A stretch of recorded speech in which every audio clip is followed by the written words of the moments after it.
Yan, recording na ako. Ako lang sa satellite.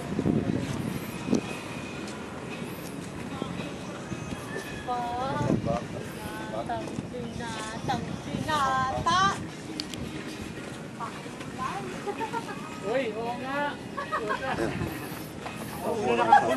Meron na. Solid 3 na. Hindi naman ako magre-retento. Bago na naman.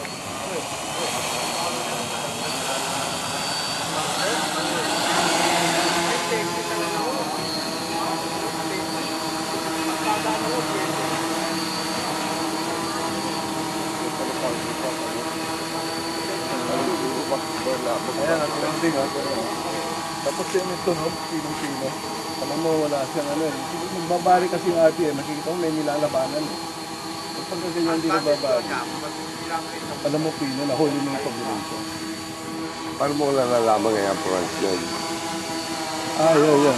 Yung camera actually, saka yung landing gear, di ba? Ayan, i-rotate ko ngayon ha. Sa taas nyo na ako nagpa-practice ng rotation.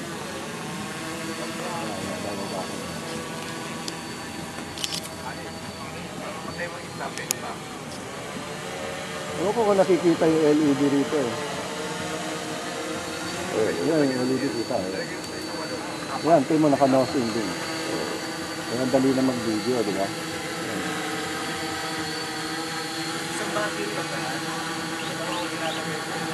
Parang mas stable siya dati sa Hexa ko eh.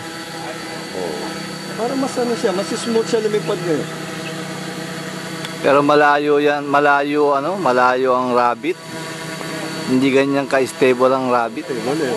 Yung pag-lock ng position niya. Oo. Bakit ito ngayon hindi ko pa natatry mag-lock?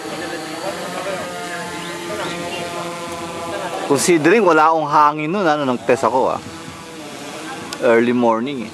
Hindi nga, ito yung mga manifest.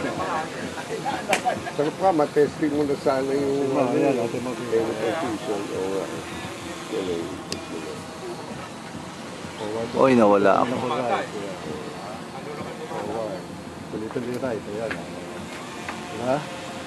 Yung paa pala, laki rin. Bakit diferensya yung landing gear ang orientation ko eh. Saka yung camera sa harapan. Pag malayo na hindi mo malaman. Landing gear, ba't yung Ayan naman yung ano niya, ito mo, yung pirouette niya. Ito mo, ganda yung mag-pirouette, oh. Ngayon, nakaharap sa akin ngayon. Forward para pumunta rito, di ba? Baliktad eh. Tapos, ile-left ko para pumunta sa right. Ayan. Ayan. At ila-right ko para pumunta sa left. Ayan. Baliktad ang control of tayo. Kailan ito pa? Meron na tayo. Wala akong ginawa. May capability na. Sinubukan mo na ba yun? Alin? Yung kahit balik na rin mo, gano'n. Carefree. Oo, hindi pa. Yun. Yung intelligent orientation control. Oo, yung maganda sana yun. Kasi nga, kagagawa ko lang itong Hexa eh. Yung mo, hindi ka takot mag-nosy, no? Basta naka-GPS lang ko.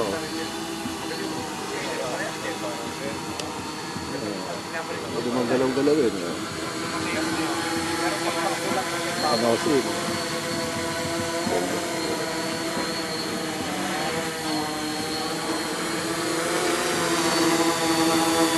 Cover na final video para makita yung stability ng Y6.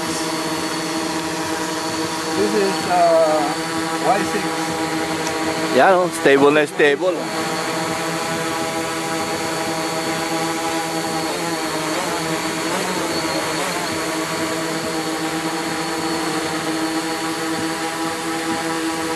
Ang ganda. Oo, nahuli mo. At kami naman problema rito sa Y6. Yung nga eh.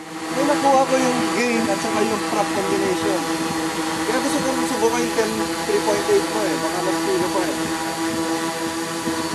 Ito mo, ubusin yung baterya niyan. Doon lang siya. Alam ko na ha.